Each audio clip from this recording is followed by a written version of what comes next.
Este é o Redemoinho Escuta, para desarmar seus ouvidos.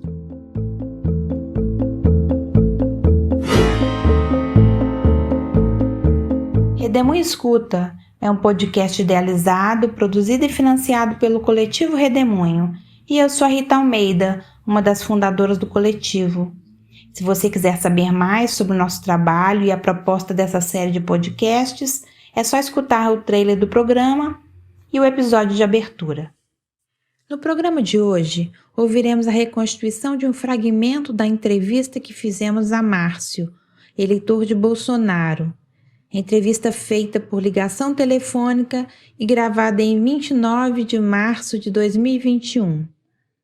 Márcio é um nome fictício e o que ouviremos a seguir é uma encenação feita por Ana Cristina Campos, membro do coletivo Redemoinho, e o ator João Antônio, representando o Márcio. No entanto, as falas foram todas retiradas da transcrição da entrevista original.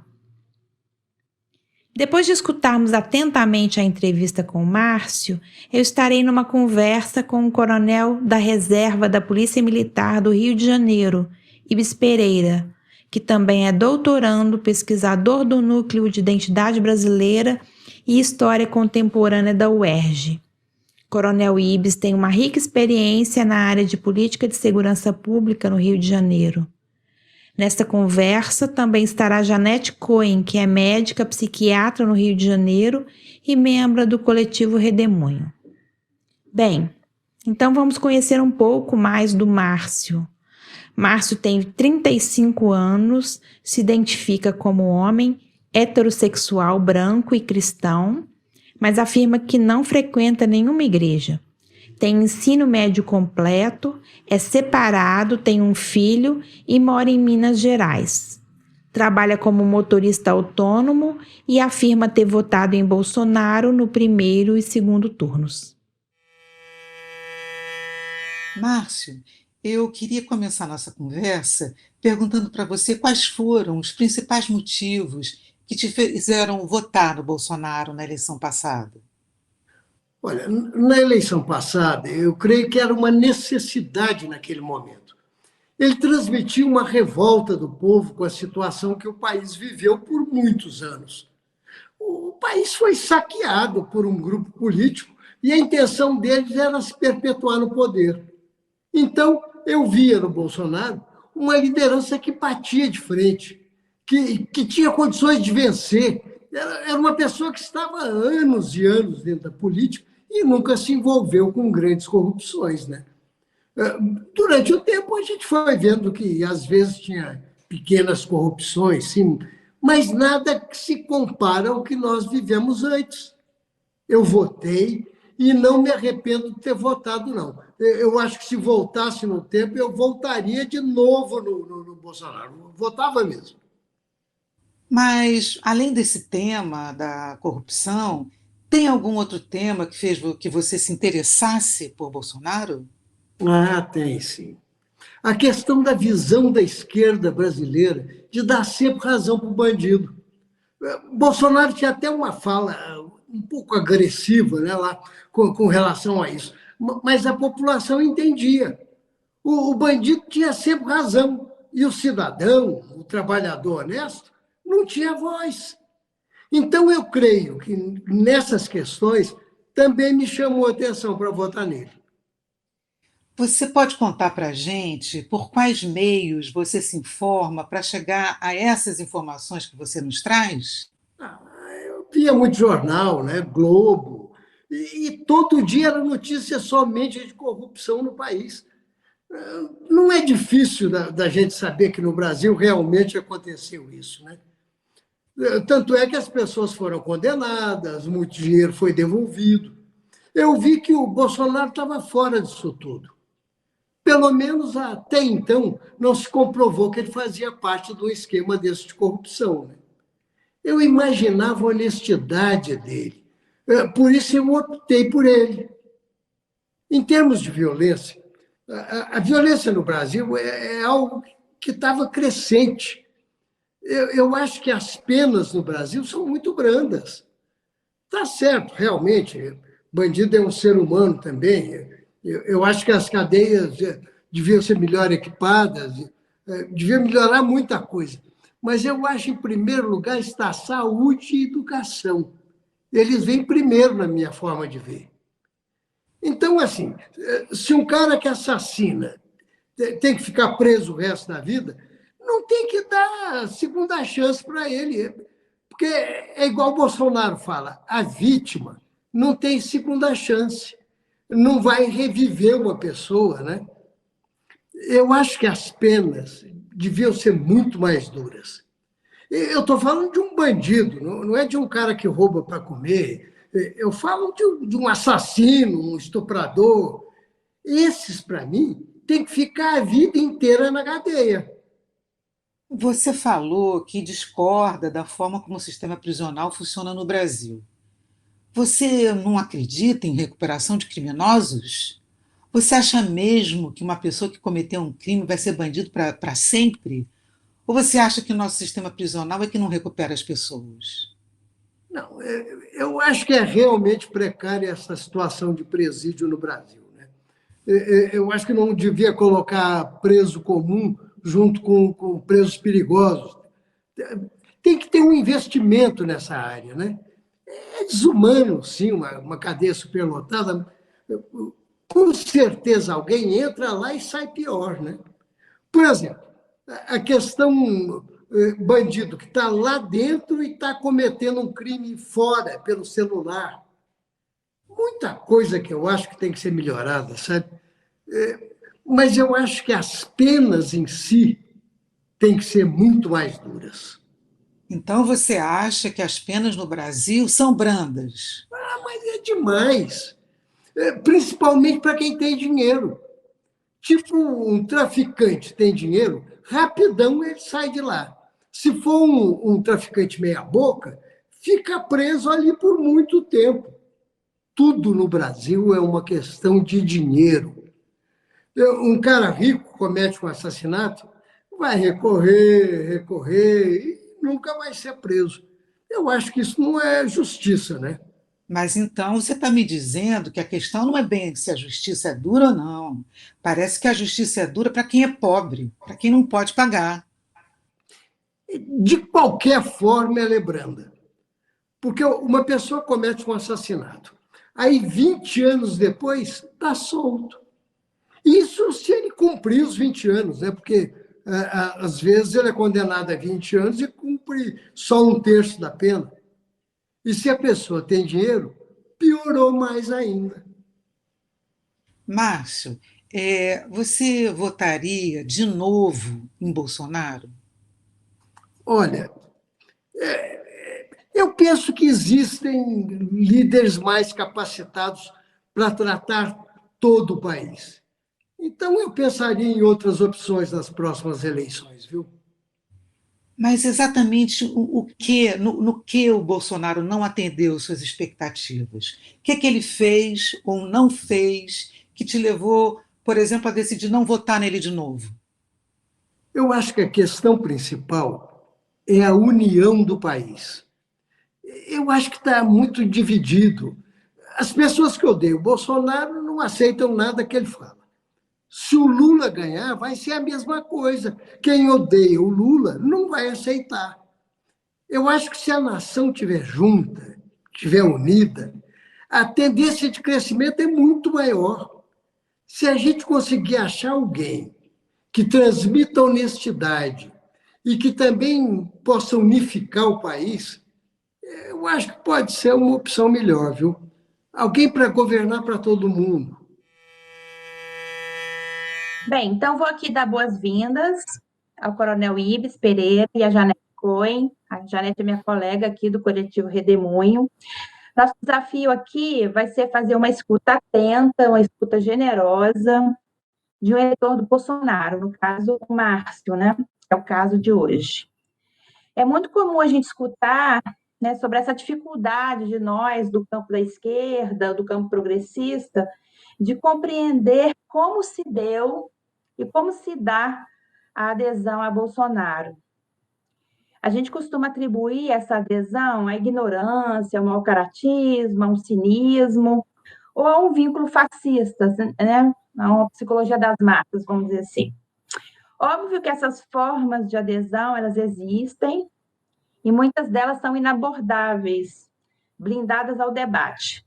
Mas nossa aposta aqui é que muitos dos eleitores do Bolsonaro, talvez a maioria, teve uma racionalidade, teve um desejo, teve um motivo para votar no Bolsonaro.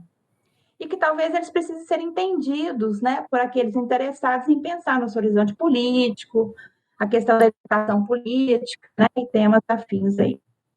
Então, nosso objetivo aqui é colher dessa entrevista, desse fragmento de entrevista, na verdade, algumas razões que levaram o Márcio a votar no Bolsonaro. E que o que dessas razões, né, pode fazer algum sentido? Porque responde melhor ao tipo de necessidade do entrevistado, né?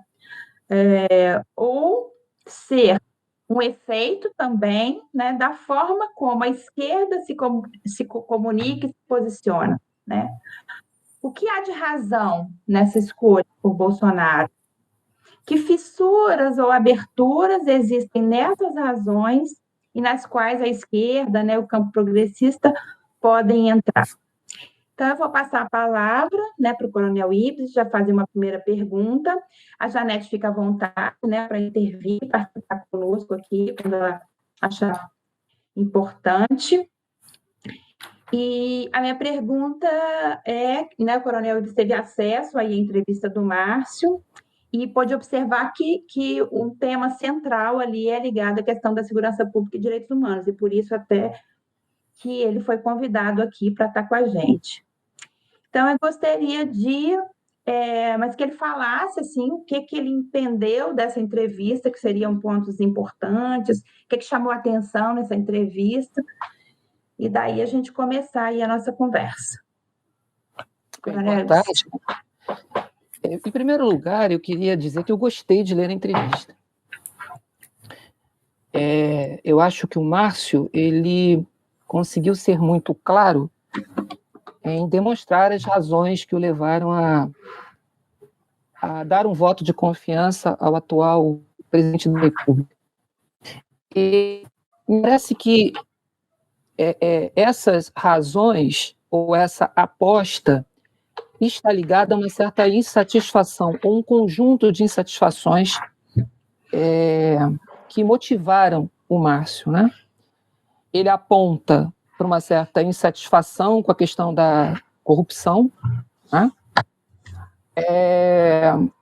Ele aponta para uma certa insatisfação com relação aos rumos do país, e naquilo que diz respeito a uma atividade que eu desenvolvi durante 33 anos, que é a polícia, ele aponta também para uma insatisfação naquilo que diz respeito ao controle do crime, naquilo que diz respeito à segurança pública.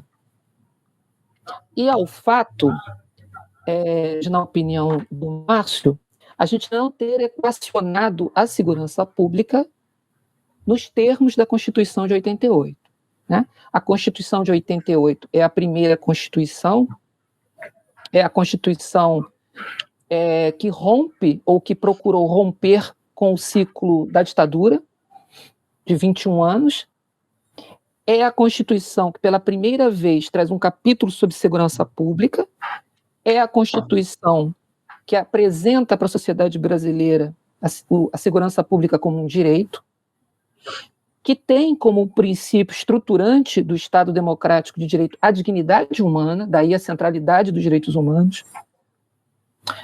Mas, apesar disso, em 33 anos, a gente não conseguiu equacionar a segurança pública, dar uma resposta para a sociedade em termos de redução dos indicadores criminais, controle do crime, a partir dessa centralidade dos direitos humanos. A gente não conseguiu eficiência numa área importante da vida nacional, nos moldes da Constituição.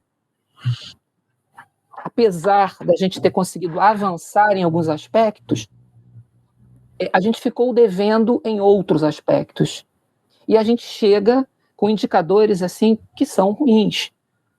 Nós temos você vê, essa Constituição prometeu como objetivo fundamental a construção de uma sociedade livre, justa e solidária.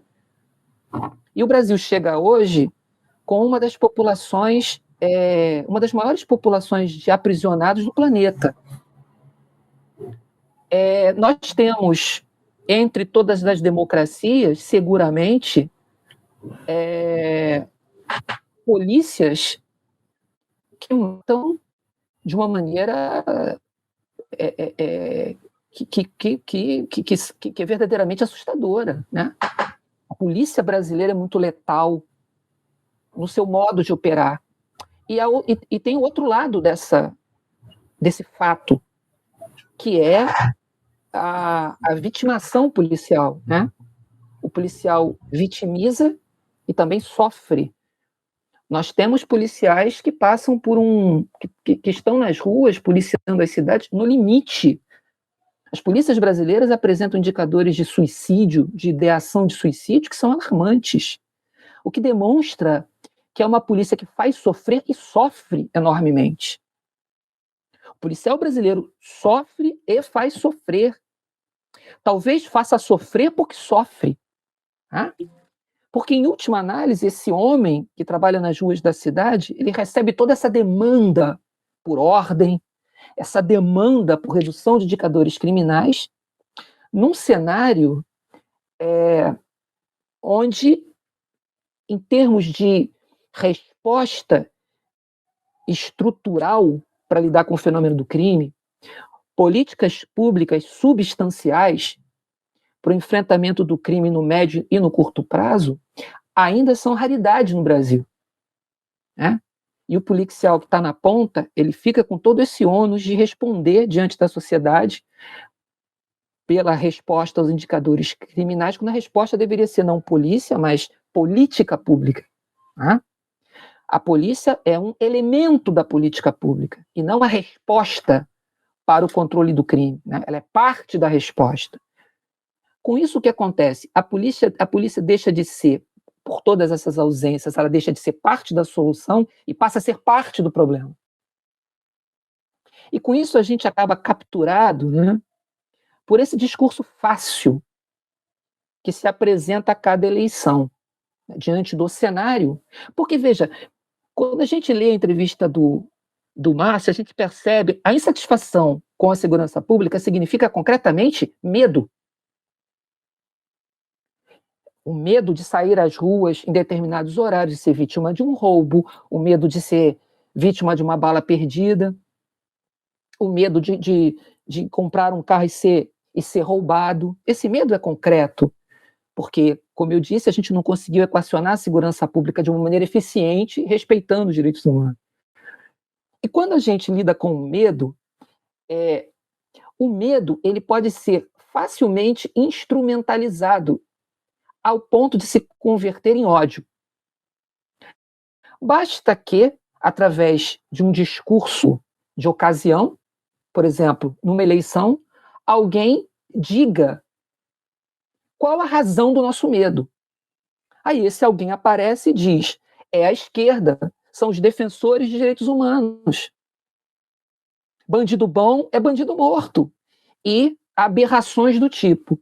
Então, para quem está sentindo na pele o medo e a insegurança, a partir do momento que você identifica esse medo transformado em ódio, essas insatisfações transformadas em ódio dirigido contra um determinado segmento da população, pode facilmente legitimar essa guerra ao crime, essa guerra às drogas, que a gente já vem praticando no Brasil há 40 anos, e só tem produzido desastre, só tem produzido resultados negativos, policiais morrendo, policiais matando, balas perdidas, inocentes sendo vitimados. Só que a pessoa instrumentaliza o medo e apresenta a solução num discurso que, para quem está sofrendo, faz sentido. Né? Ora, se eu estou sofrendo e o autor desse sofrimento é o criminoso, então a solução é a pena de morte, ou a solução são penas mais rigorosas, a solução é uma polícia dura, e a culpa é de quem defende criminoso, quem defende direitos humanos, quem defende uma política pública que seja eficiente, mas, ao mesmo tempo, respeite a dignidade da pessoa humana.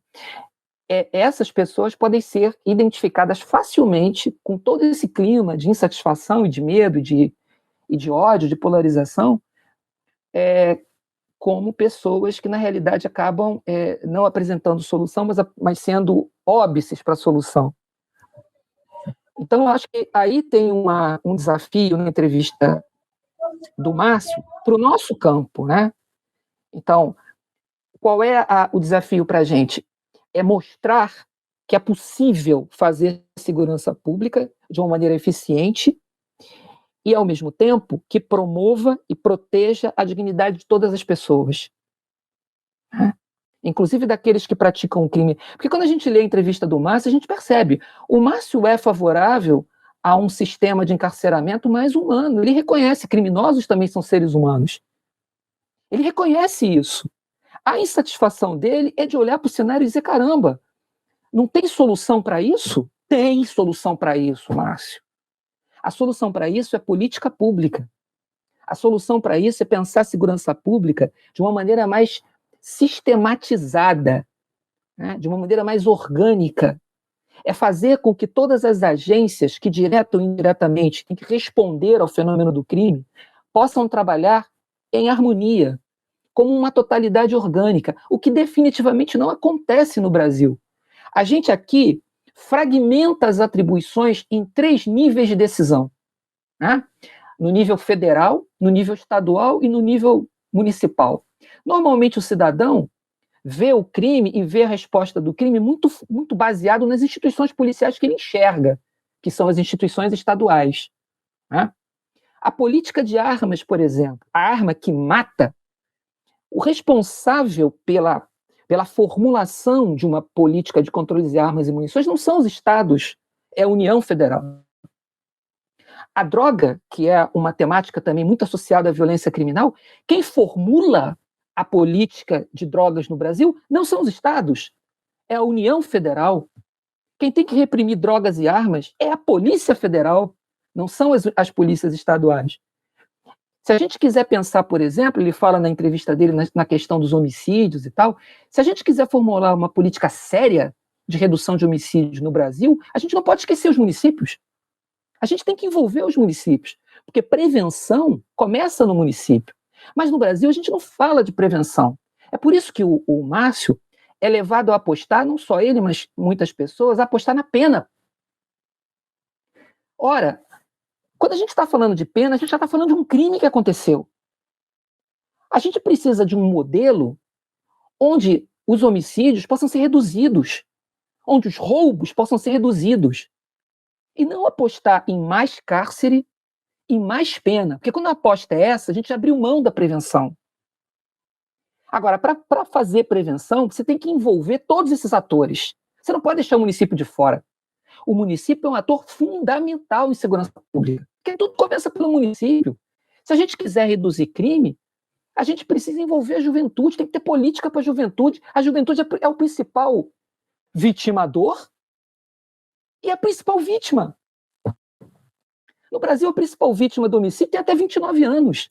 Se você não tiver política para a juventude, você não resolve o problema. E não é polícia. Polícia é parte da solução. Mas você tem que ter política para a juventude, você tem que ter uma política de drogas diferente dessa, que a aposta é basicamente a guerra, as drogas, que não tem nenhum viés de prevenção, que não lida com o fenômeno da droga sob o ponto de vista humano, né? Os homens usam drogas desde o início dos tempos. Aliás, a droga está envolvida na própria cultura humana. O vinho. O vinho, é impossível pensar a civilização humana sem vinho. Pelo menos a ocidental, ela está ligada até a cultos religiosos. Então, ela faz parte. A questão é o abuso de drogas. Agora, tem jeito para isso, que não é o direito penal que vai resolver essa questão. O que vai resolver essa questão é uma política que entenda o fenômeno da drogadição e que cuide desse fenômeno como um fenômeno humano, que cuide humanamente desse fenômeno. E eu acho que o Márcio Se a gente lê a entrevista dele, a gente percebe que ele tem essa percepção de que por trás do crime você tem um drama humano. Ele diz: o criminoso é um ser humano. O crime é um fenômeno humano e tem que ser enfrentado humanamente. Então, tem solução? Sim. A solução é uma política pública integrada, sistêmica, harmoniosa, orgânica, que no Brasil, infelizmente, a gente está muito distante. Então, a solução aqui acaba sendo polícia. Polícia, polícia. E o resultado tem sido esse. Mas como que a gente ganha o coração do Márcio para ele conseguir interpretar o mundo dessa maneira? Porque quando você traz essa complexidade toda, eu acho que essa é a grande questão, né? Porque é muito complexo, né? Que a gente entende, né, isso tudo que você faz, né, fala para a gente escuta bem, né? Mas talvez o Márcio ele não tenha tempo nem paciência para imaginar isso tudo. Ele quer uma coisa urgente e rápida, né? Que é o que ele imagina, né? Vai lá, então prende, mata e resolve, né? Então, como ganhar o coração do Márcio para ele, de repente, poder pensar o mundo de uma forma um pouco mais complexa, assim, como você trouxe? Olha, eu acho que a única maneira de ganhar o coração do Márcio é sentando com o Márcio e conversando, dialogando com ele. Sabe? Porque não tem uma maneira de falar de segurança pública, de comunicar a questão da segurança pública, que possa concorrer com essa expressão: bandido bom é bandido morto, sabe? E se a gente tentar concorrer com uma frase tão curta e tão imbecil quanto essa, talvez a gente acabe produzindo talvez o mesmo impasse, ou permanecendo no mesmo lugar que a gente tem permanecido nos últimos anos. Eu acho que, numa certa medida, nós pecamos. Assim, aqui no Rio de Janeiro, nós tivemos uma experiência muito boa, e eu entrei na polícia nesse momento em que se discutia segurança pública a partir da perspectiva dos direitos humanos. Aqui no Rio de Janeiro. Essa experiência, infelizmente, não avançou por uma série de circunstâncias, por uma série de desencontros. Né? Inclusive, eu creio que uma certa morosidade em regulamentar a própria Constituição da República, se a gente olhar, essa Constituição, que a primeira tem um capítulo sobre segurança pública, ela levou 30 anos para ser regulamentada.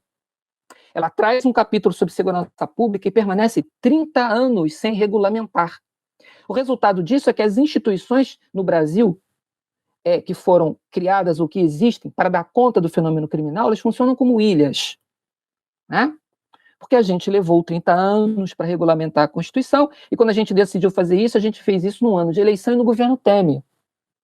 Um governo 2018, um governo questionado, enfim, em sua legitimidade por boa parte da população brasileira. Num ano de eleição, todo mundo sabe a dificuldade que é tratar de certos temas delicados em ano de eleição. O segurança pública é um tema delicado.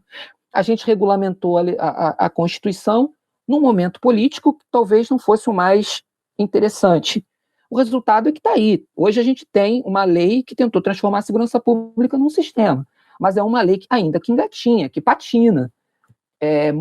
A própria União Federal parece que não está muito disposta a implementar essa legislação, assim como os municípios, os estados. É como ela existe, mas é como se ela não existisse. As instituições policiais, as instituições do sistema de justiça criminal ainda carecem dessa totalidade, né, de funcionar como um organismo. Então, não tem uma maneira simples, direta, que possa ser reduzida a uma frase que convença o Márcio. Diálogo. Eu acho que a esquerda precisa falar de segurança pública. Esse é um ponto. A esquerda precisa falar de segurança pública. A esquerda precisa falar para os policiais sobre segurança pública. A esquerda precisa, nas eleições, apresentar um programa que dialogue com os anseios, que dialogue com as insatisfações do Márcio. Um programa que faça sentido, né?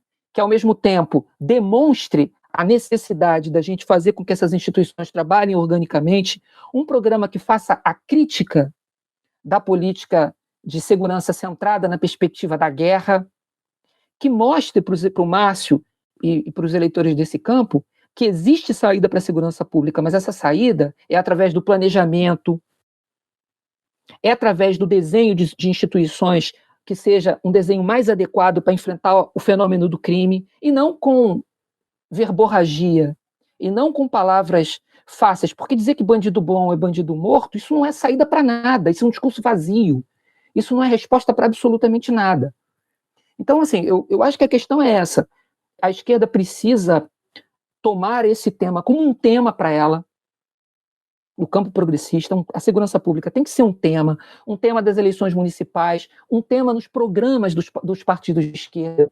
A preocupação com os agentes policiais, né, tem que ser uma preocupação do campo progressista, né? Esses agentes, durante muito tempo, ficaram muito soltos. As pessoas, quando falavam da instituição policial, falavam muitas vezes de uma maneira muito parecida com a que as pessoas, às vezes, do campo da direita mais fala da corrupção. Fala da corrupção de uma maneira superficial, sem problematizar a corrupção como um problema estrutural. Muitas vezes nós, do campo progressista, falamos da polícia da mesma maneira. A gente olha para o policial que abusa, moralizando, como se o problema fosse exclusivamente dele. Da mesma maneira como a direita faz com a corrupção, como se fosse um problema moral, como se fosse apenas um problema de João. Vou trocar João por Maria, ou trocar um partido por outro, que a gente resolve o problema. Não vai resolver nada. Da mesma maneira que a esquerda faz com a polícia. O problema é a polícia. O problema é porque a polícia é militar. Se mudar, muda tudo. Se mudar o policial, se botar esse policial na cadeia ou na rua, a polícia vai melhorar. Não olha como a estrutura, ou a ausência de estrutura, dependendo do ponto de vista, como isso determina esse resultado, como isso empurra o policial para esse resultado. Sabe? Então, por isso gostei muito da fala do Márcio, porque é desafiadora para a gente, no fundo, né? Porque ele está falando uma questão, né? Você tem que ter uma proposta também. Eu adoraria conversar com esse cara, eu acho que ele... Você pegou um ponto bastante importante, porque eu também acho que a própria noção de segurança pública não como política, não é bem discutida, mesmo entendida nos setores progressistas e mesmo de esquerda.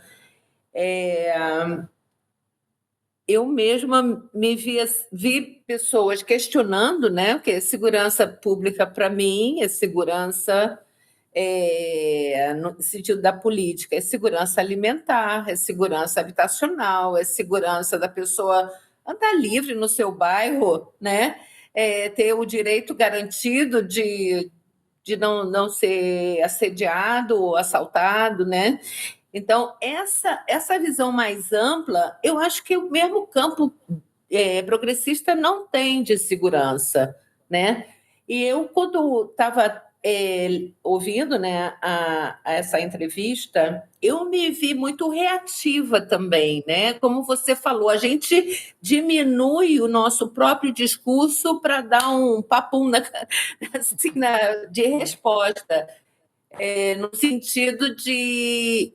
No caso, eu pensei que essas pessoas que dizem que a esquerda defende bandido, na verdade, elas não defendem nem os direitos do cidadão honesto, né? Então, assim, e aí, assim, ampliando talvez esse campo da segurança e dos direitos humanos para todo mundo, porque essas pessoas são as pessoas que estão sempre votando contra os direitos trabalhistas, contra os direitos do cidadão, das mulheres, enfim. Então, assim, eu acho que esse próprio campo precisa realmente estudar essa matéria, como você falou, para a gente não reduzir, né, o assunto, né, a esse nível e ter respostas que não acusam, né, o policial, né, que está nessa função muito difícil, como você já colocou, né, e carregando toda esse mal-estar geral, né, que a gente confronta no nosso dia a dia, né? E a nossa resposta simples, né, para isso é: eu quero o fim da polícia militar, né? Com isso não quero dizer que Assim, eu acho que o modelo policial brasileiro precisa ser discutido, saber se esse modelo é adequado para a gente lidar com o fenômeno criminal. Porque no Brasil, a gente tem uma coisa que na esmagadora maioria dos países do mundo a gente não tem, que é essa fratura, ou fratura acho que é uma boa palavra, nas atribuições. Assim, a polícia no mundo inteiro, ela tem, entre muitas outras atribuições, ela investiga e ela policia, patrulha, né? Ela basicamente faz isso. Aqui no Brasil, a gente fraturou, dividiu essas atribuições, né? É uma coisa meio esquizofrênica o modelo brasileiro. Você tem uma polícia que é civil, que investiga, mas não patrulha, e você tem uma polícia que é militar, que está nas ruas 24 horas, talvez seja o único órgão público, a única instituição 24 horas nas ruas. É claro que as polícias, de um modo geral, funcionam 24 horas, né? Mas na rua, onde o cidadão possa cruzar, encontrar, é uma instituição que funciona 24 horas, uma das únicas, talvez. Seguramente, uma das únicas. Quer dizer, essa polícia, em tese, é o Estado democrático de direito presente, que tem contato permanente, ou deveria ser, com o cidadão. Só que essa polícia é uma polícia que não trabalha com investigação criminal. Ela só trabalha com policiamento. Aí, no fundo disso tudo, você tem essas outras ausências. Eu estou pensando em termos de Estado, né? Em termos da realidade do Márcio, das nossas realidades. Aí, no fundo disso tudo, você tem, ou não tem, dependendo de como você vê a questão, uma política de armas, por exemplo. Né? Aqui no Brasil, a aposta do governo atual é flexibilizar o acesso a armas de fogo e munições. Essa tem sido a aposta. Quando a arma de fogo é um instrumento que mais mata no Brasil. Mais de 89% das vítimas de homicídio são mortas por armas de fogo. Né? Então, qualquer país razoável pensaria em ampliar os controles sobre armas e munições, mas o Brasil está abrindo mão disso em nome da flexibilização. Então, você tem essa realidade no fundo, que não está ao alcance dos estados. É outro ente público que tem que elaborar. Uma política de drogas centrada fundamentalmente na guerra. E que essa polícia, que está nas ruas 24 horas e que não trabalha com investigação criminal, essa polícia vai ser demandada para responder a esses crimes a partir das atribuições que ela possui. Ela não trabalha com investigação. Então, como é que ela vai operar? Né? Empurrada pela guerra às drogas e tendo essas atribuições limitadas, ela vai procurar responder a isso buscando o flagrante delito, que é como ela opera. Ela não tem um inquérito policial, ela não pode instaurar um inquérito, olha, ali tem um tráfico de drogas numa periferia X do país, eu vou abrir um inquérito, eu vou fazer um trabalho de investigação, eu vou levantar os envolvidos, eu vou pedir uma ordem de prisão, um mandado de prisão, eu vou escolher... Não, a polícia que está nas ruas respondendo a essa demanda empurrada pela mídia, a mídia tem com toda essa espetacularização que existe no Brasil, né, tanto da mídia como desses senhores da guerra, que vão para os nossos parlamentos, né, para ficar de lá verbalizando esse tipo de insanidade, a polícia é jogada, empurrada para isso. Não trabalhando com investigação criminal, ela vai procurar o flagrante. E onde é o flagrante?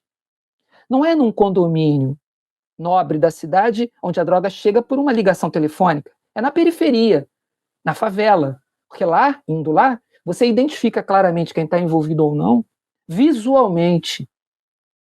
Então você não tem controle de armas, as armas vão invadindo os estados, né?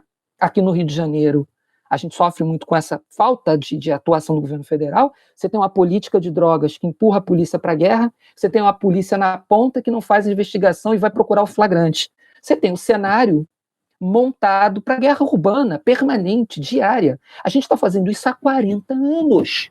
40 anos. E esses caras querem mais. Eu acho que tem esse apelo midiático também, né, que tanto vende, né? Estamos, né, engatados com isso. Ibe, você percebe diferença, digamos, entre as classes, dessa percepção sobre segurança pública? Não sei, Você vem assim, você tem uma trajetória de estar dentro, de ser parte, né, da sociedade como cidadão, né, e teve uma movimentação bem interessante em vários setores da nossa sociedade. Você foi tanto civil quanto policial, foi ligada à teologia da libertação Estou e ligado até hoje, até hoje.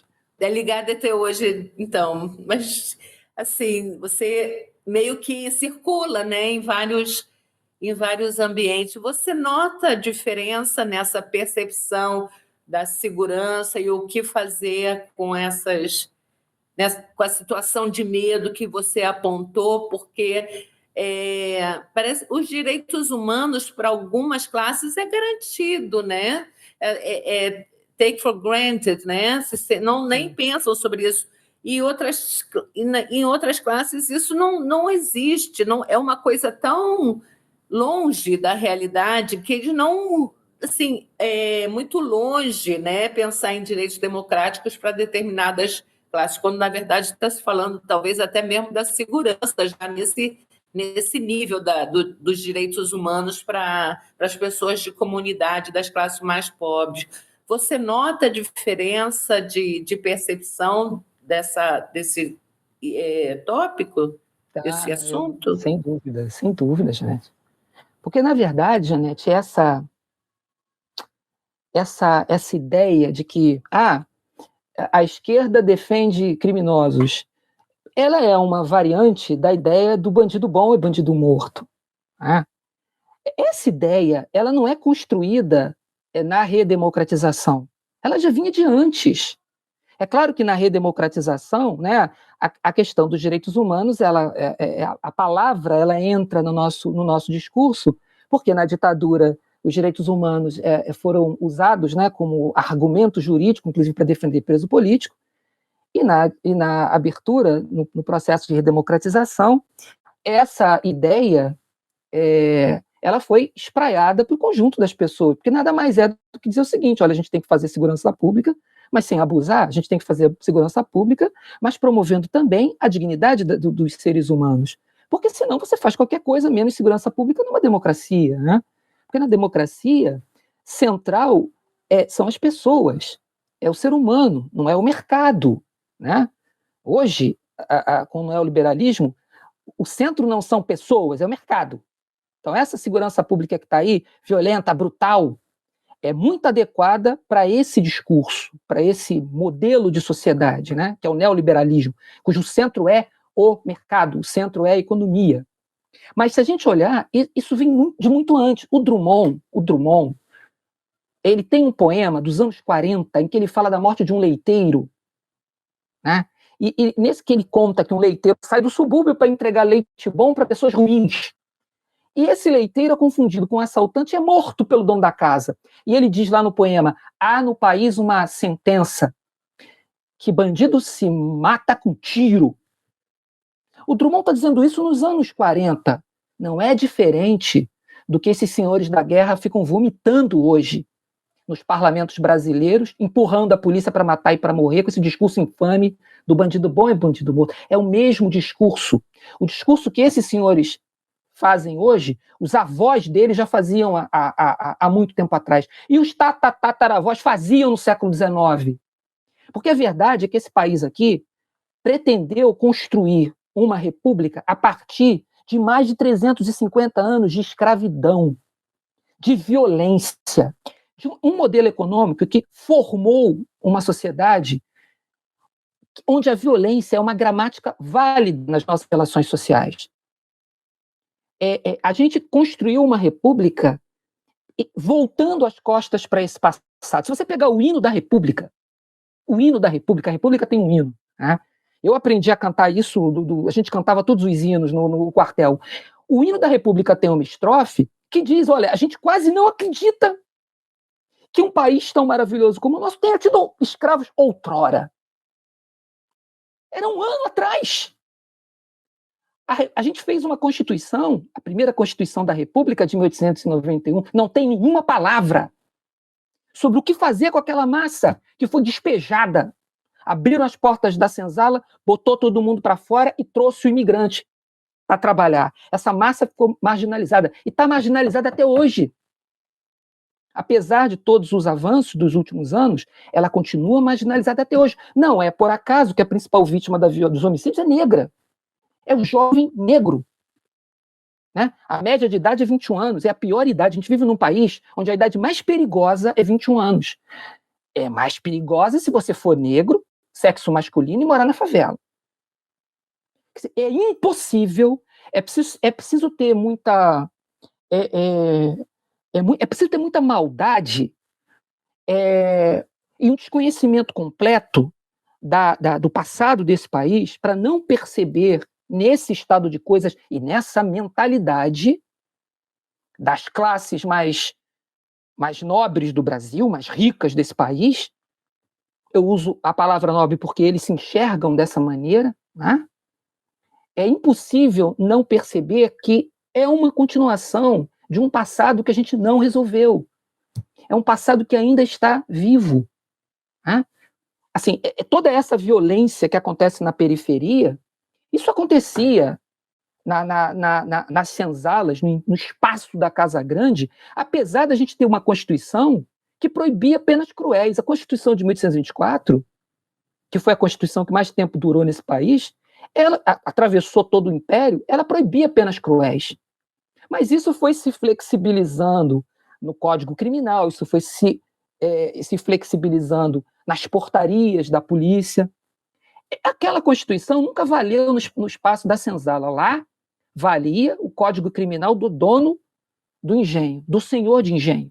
Um direito penal subterrâneo. Né? Onde a Constituição diz que tem pena cruel, mas aqui quem dita a pena sou eu.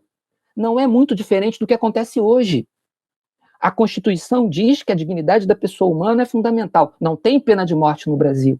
Mas os órgãos públicos, as polícias brasileiras, são campeãs de morte. Ora, como isso é possível? Esse direito penal subterrâneo, esse mecanismo que está funcionando nesse país desde que a colonização começou, ele funcionou, o Darcy falava no moinho de gastar gente, né? Esse moinho, esse mecanismo de triturar pessoas em nome do mercado, ele continua vigorando no país. Né? Era preciso triturar índios e triturar negros para o Brasil adocicar a boca de europeu, porque a gente tinha um lugar na ordem de produção internacional. Isso continua valendo hoje. Só que hoje o modelo econômico é um modelo econômico que fala muito em liberdade e tal, mas esquece de dizer que é liberdade para o mercado. Esquece de dizer que nesse nível que nós estamos hoje, não tem lugar para todo mundo. Esquece de dizer que quem está fora desse modelo está condenado a permanecer fora. Só que quem está fora precisa comer, precisa vestir. O que a gente faz para resolver as necessidades desse ser humano atomizado, transformado em empresa de si mesmo? Você falou de classes sociais. O neoliberalismo ele não trabalha com classes sociais. Ele pretende mostrar um cenário do mundo onde não tem classe, só tem empreendedores. O pobre não é mais proletário, o pobre não é mais lumpen, subproletariado. Ele é empresário dele mesmo. E se ele quebrar a cara, a culpa é dele.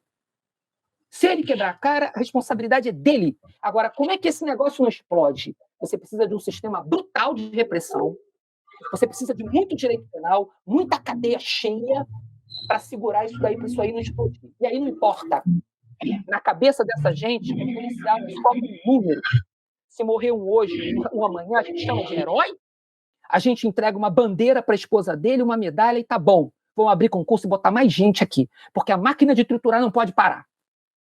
Coronel Ives, eu queria perguntar uma coisa, assim, porque esse discurso que você falou aparece na entrevista também, né? Porque ele se identifica com um motorista autônomo, né? Não como um trabalhador, né?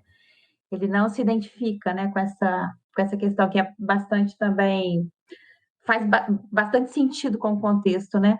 Mas tem uma outra coisa que eu queria te perguntar também, e que também aparece no discurso dele, e a gente escuta isso demais, assim, né? É que as leis do Brasil não funcionam porque a gente pune mal, pune pouco, que o nosso sistema prisional é frouxo, né? As pessoas não pagam pelos crimes. o sujeito comete um crime, daí a 2 anos está fora, né? Queria que você falasse um pouco sobre isso. Realmente, nosso sistema, né, de leis é frouxo?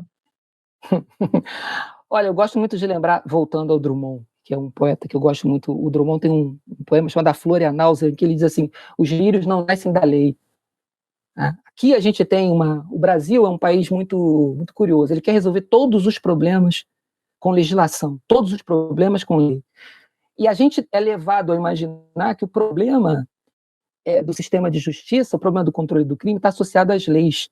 Ora, nós temos a terceira maior população de presos do planeta. A terceira maior. O Brasil é o terceiro país que mais prende no mundo. Como é que não tem lei? Tem sim. Tem sim. O problema não é a lei. O problema do Brasil está muito mais associado a um mecanismo, a uma atividade que tem que dar resposta ao controle do crime que não funciona, principalmente na sua dimensão de prevenção. Não funciona. Não funciona porque ele é desarticulado, não funciona porque faltam políticas públicas de médio e longo prazo. Como, por exemplo, você pode dar resposta ao crime adequada sem modernizar as instituições policiais? As polícias brasileiras, em muitos lugares da federação, ainda funcionam com papel. Elas ainda estão funcionando nesse nível. Existem polícias no Brasil que ainda têm problemas com internet. O enfrentamento do crime passa por repensar essas instituições, torná-las aptas a dar conta da dinâmica criminal em pleno século XXI. Para isso, você precisa ter planejamento. Por quê? Porque você precisa trabalhar com a ideia de orçamento, você não tem recursos suficientes para fazer tábula rasa de tudo e atacar de uma vez só todos os problemas. Pessoal, salário, informatizar, o aporte de tecnologia. Você não tem condições. Então você precisa ter planejamento para dotar essas instituições da capacidade de reagir adequadamente ao fenômeno criminal, para que a gente não precise ficar apostando em penas severas. As penas no Brasil são severas, sim. É claro que com isso não quero dizer que a legislação não possa melhorar em um ou outro aspecto. O que eu quero dizer é que o problema não é esse. Porque quando você fala em pena, o crime já aconteceu.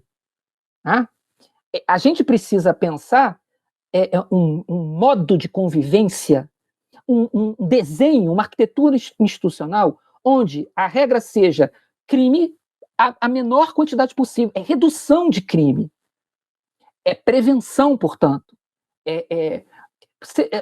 A gente tem uma aposta na severidade, quer dizer, muito mais do que penas severas, é a garantia de que se você comete um delito, você vai ser alcançado pelo braço da lei.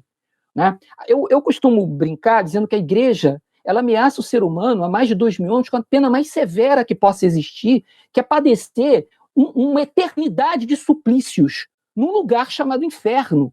Isso não impede as pessoas de pecar. Por que não impede as pessoas de pecar? Porque nunca ninguém voltou do outro lado com uma prova de que isso seja... Então as pessoas, na dúvida, né? E porque tem ali, podem se confessar, podem pedir... Aí a pessoa se permite deslizes, né? As pessoas... Então, não é questão de pena, é questão seguinte, de você construir uma arquitetura institucional, construir instituições, construir políticas públicas onde a gente tente pensar em controlar indicadores criminais, reduzir indicadores criminais, e não apostar no que a gente vai fazer depois que o crime acontece. Porque o homicídio já aconteceu, já tem uma pessoa que perdeu um ente querido. Né? Então, é um pouco diferente disso. Né? O foco é outro. Desculpa. Então, eu acho que trata-se realmente da gente apontar para isso, né? Que não está dando certo essa política de prender e matar.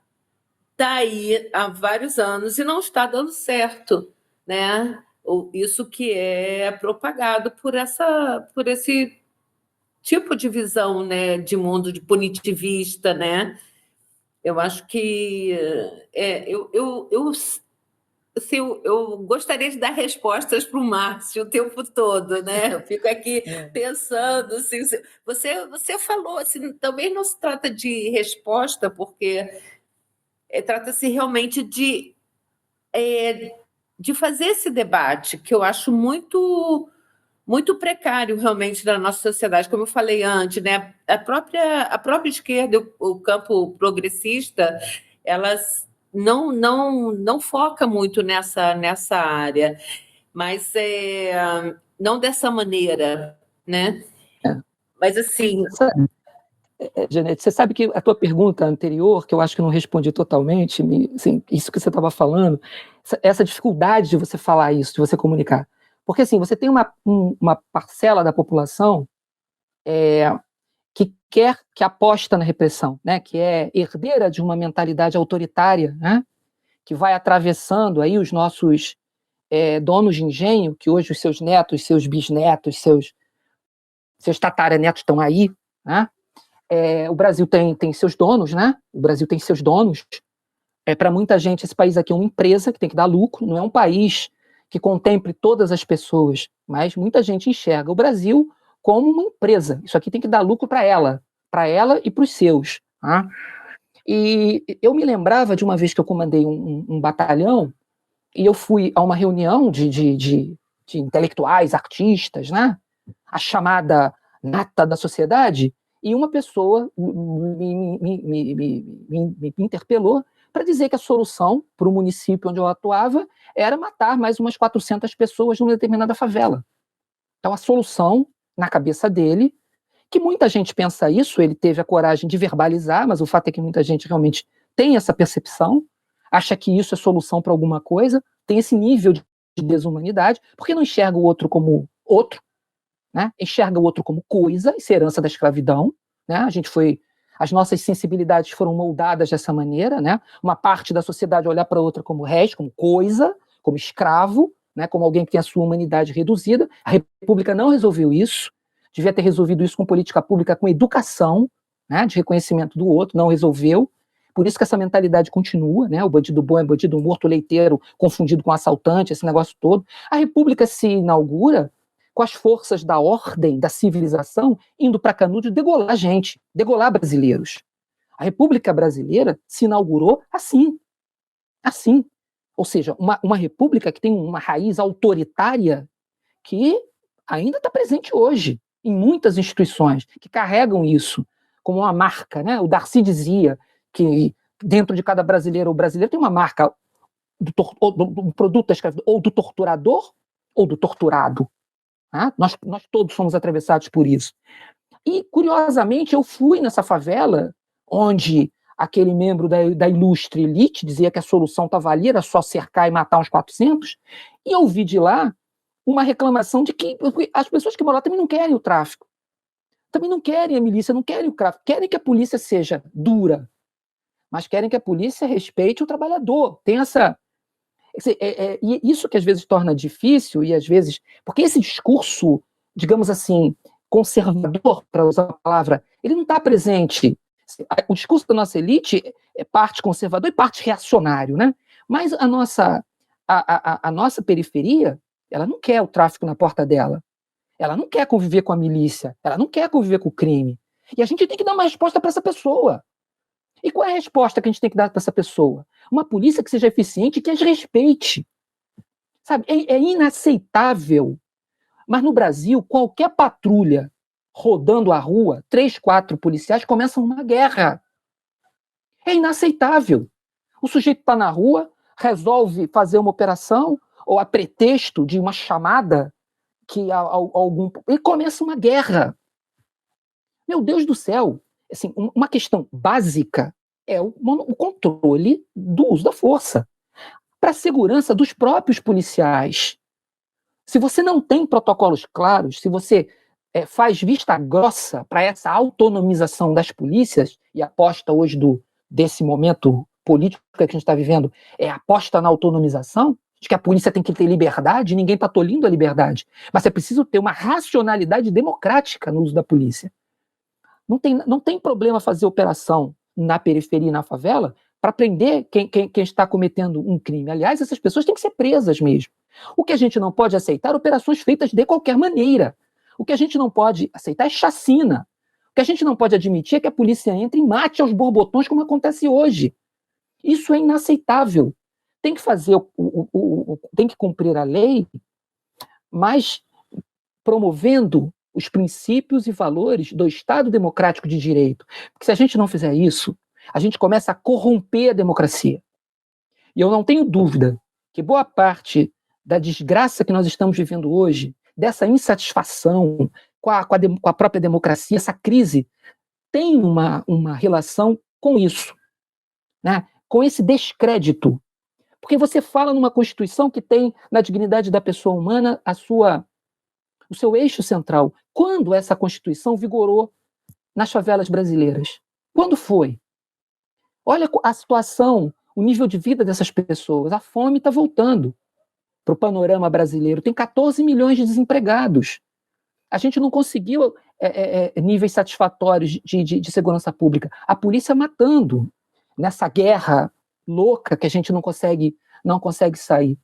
Então, para essas pessoas, esse discurso soa como alguma coisa absolutamente divorciada da sua realidade. Isso leva a um descrédito na democracia. E a pessoa se deixa capturar por esse tipo de discurso. Ora, chega num determinado momento que as pessoas começam a falar: vocês já falaram muito, não resolveram nada. Então, vamos tentar uma outra via, né? Então, que, na verdade, nunca foi tentada. Na verdade, essa foi a via que nunca foi tentada. O que sempre se tentou foi essa da violência, né? Mas aí, Janete, aí, se você me permite, aí tem um ponto que isso é outra coisa, que é uma resposta para o Márcio, para muita gente que pensa assim, mas é esse desencontro. Porque, olha só, a gente sai da ditadura militar com essa necessidade de reinventar as instituições, de construir um outro Estado, que a gente quis que fosse democrático, de direito, com todas essas promessas de construir uma sociedade livre, justa, solidária, e essa coisa toda que a gente não faz sem Estado. A gente não faz isso sem Estado. Né? Porque a gente precisa de política pública para fazer isso. Né? A gente não faz sem Estado. A gente não tem como entregar isso para o mercado. O mercado não vai fazer isso. É o Estado que vai fazer. Mas aí, quando a gente está saindo da ditadura, o capitalismo está se reinventando nesse modelo neoliberal, nessa investida neoliberal, como resposta a 68, né? Como resposta a esse... Porque depois de 68, tudo que aconteceu em 68, era preciso repensar as táticas de controle, a governamentalidade, como dizia o Foucault. Né? Era preciso inventar uma nova governamentalidade. Aí, algum tempo depois, vem a crise do petróleo, nos anos 70, né? Com redução da margem de lucro, por causa do aumento dos preços de petróleo, essa crise do capital. O que ele faz? Ele se reinventa. Aí vem a Thatcher. Vem a ditadura no Chile, que foi esse ensaio. Como é que a gente pode ter ditadura e, ao mesmo tempo, liberalismo na economia, né? Neoliberalismo. O Chile foi esse ensaio em 73. Aí você vê, em 74, quem ganhou o Nobel de Economia? O Hayek. Né? Com essa proposta, teorizando isso. Como é que vai ser isso? 2 anos depois, o Milton Friedman, 76. O Milton Friedman ganha o prêmio Nobel de Economia. Aí vem Margaret Thatcher, na Inglaterra, dizendo o quê? Não existe sociedade. Existe indivíduo. É isso que ela dizia. Né? Existe indivíduo. Então ela começa com essa coisa de que, na verdade, o indivíduo é senhor de si mesmo, responsável por si mesmo, que é a toada neoliberal. Para quê? Para reduzir o papel do Estado. Né? Aí vem a gente, em 1988, desenhando um Estado de bem-estar social, que está na contramão do discurso neoliberal. Ou seja, o que eu estou querendo dizer com isso? Que a Constituição que a gente tem, desde o seu nascedor, ela está sob ataque. Desde o seu nascedor, ela vem sendo sistematicamente, ela vem sendo violada, impossibilitada. Ela vem sendo desconstruída o tempo inteiro. Não é por acaso que a gente levou 30 anos para regulamentar o artigo 144. Não é por acaso. É porque do jeito que esse negócio está funcionando, desse jeito horroroso que ele está funcionando, cumpre um papel. Cumpre um papel. É uma espécie. Que artigo é esse? Oi? O artigo 144 da Constituição é o capítulo da segurança pública no Brasil. Né? Essa Constituição é a primeira que tem um capítulo sobre segurança pública, que na verdade é um único artigo. né? Nesse artigo ela coloca todas as polícias, coloca a Guarda Municipal, né? E pretende, ela dá a ideia da gente tentar estruturar um sistema. Da mesma maneira que a Constituição fez com o sistema de saúde, criando o SUS, né, que muita gente não sabe, mas o SUS é criado por essa Constituição, eles pretenderam fazer a mesma coisa com a segurança pública, criar um sistema para a gente dar resposta, porque senão não tem resposta. A gente avançou no SUS, mas não avançou no sistema de segurança. A gente continuou com as mesmas instituições que vinham da ditadura, a gente não fez mudança nenhuma. Os marcos regulatórios das PMs, por exemplo, continuam os mesmos da época da ditadura. Tá? Então, veja, então, assim, tem uma série de desencontros que tem relação com esse momento do mundo.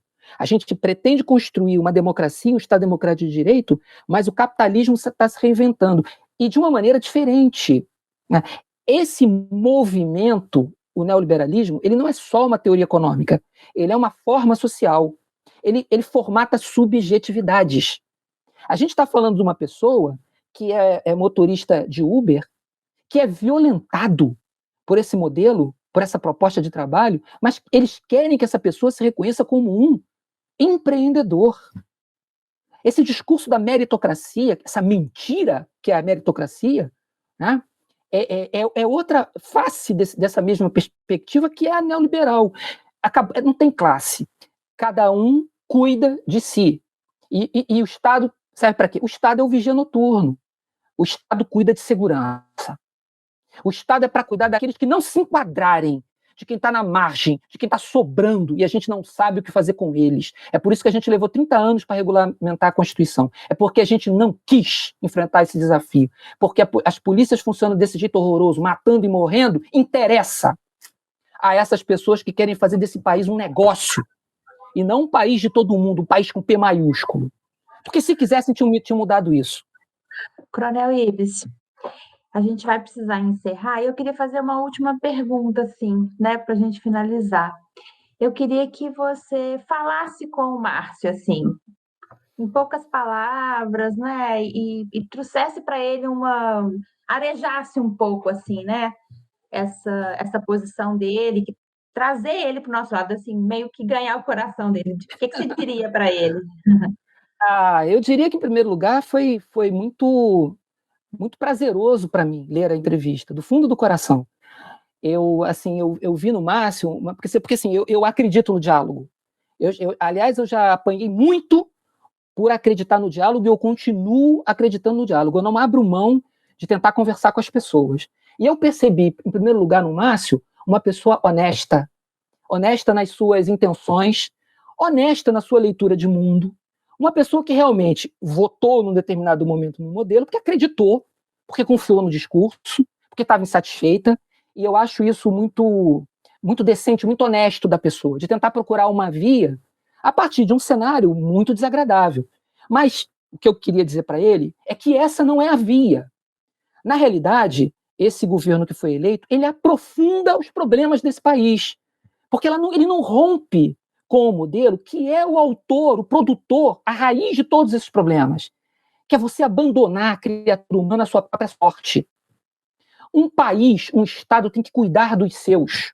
Isso só é possível com políticas públicas, com planejamento, pensando um país no médio e no longo prazo. Isso é possível com um projeto de país. Essas pessoas que nós elegemos em 2008 não têm projeto de país, Márcio. Elas enganaram você. Elas enganaram os mais de 50 milhões de pessoas que votaram nesse projeto em 2018. É claro que muita gente votou neles porque queria isso mesmo. Muita gente votou neles porque quer isso mesmo. Quer uma polícia que mate preto e pobre na favela. E que não se importa se um policial vive ou se um policial morre, que despreza a polícia. Mas esses são minorias. Eu acredito que a maioria desses 50 milhões de brasileiros e brasileiras que acreditaram nesse projeto se deixaram seduzir por um discurso fácil e porque estavam profundamente desapontadas, desesperançadas com esse país. Mas esse país é maior do que essa gente, Márcio. Esse país é maior do que essa proposta que está devastando o Brasil e está condenando esse país a não ter futuro. Os seus filhos, Márcio, não terão futuro. Os seus netos não terão futuro se a gente não interromper esse projeto. E para isso, a gente precisa de diálogo. A gente precisa fazer com que as pessoas acreditem que tem saída. E essa saída é a união, é o diálogo, é sair dessas posições dogmáticas, escutar o outro e construir juntos um projeto de país, né? Segurança pública tem jeito, e é assim, é com diálogo, ouvindo o que as pessoas têm a dizer sobre isso e formulando ações de curto, médio e longo prazo que efetivamente respondam a essa que é uma necessidade concreta das pessoas, que é lidar com os seus medos. E o que a gente não pode esquecer, Márcio, é que segurança pública só funciona quando um Estado cuida de todos os medos do ser humano, que não é só, Márcio, o medo de ser assaltado na esquina, de ser roubado. Esse medo que a gente tem ali, no fundo, é produto de uma desatenção anterior, que é você não cuidar dos direitos das pessoas. A melhor maneira de a gente ter segurança pública é assegurando o direito das pessoas, para reduzir desigualdade, para reduzir o desespero das pessoas, para gerar emprego, para gerar condições de vida dignas para as pessoas. Isso a gente só faz com o Estado, e Estado comprometido com as condições de vida, sobretudo dos mais pobres, Márcio. Se os próximos governos desse país não tiverem propostas claras para melhorar a vida dos mais pobres, nenhum de nós vai ter um país decente. E eu tenho certeza que você, Márcio, é uma pessoa comprometida com um Brasil decente. Pelo que eu li da sua entrevista, eu não tenho dúvida disso, né? Então, eu queria deixar aqui um abraço para você e dizer que foi uma grande alegria para mim conhecê-lo. Meu amigo bolsonarista, né? Eu acho que eu posso falar dessa forma, né? Meu amigo, meu irmão bolsonarista. Este é o Redemoinho Escuta, para desarmar seus ouvidos.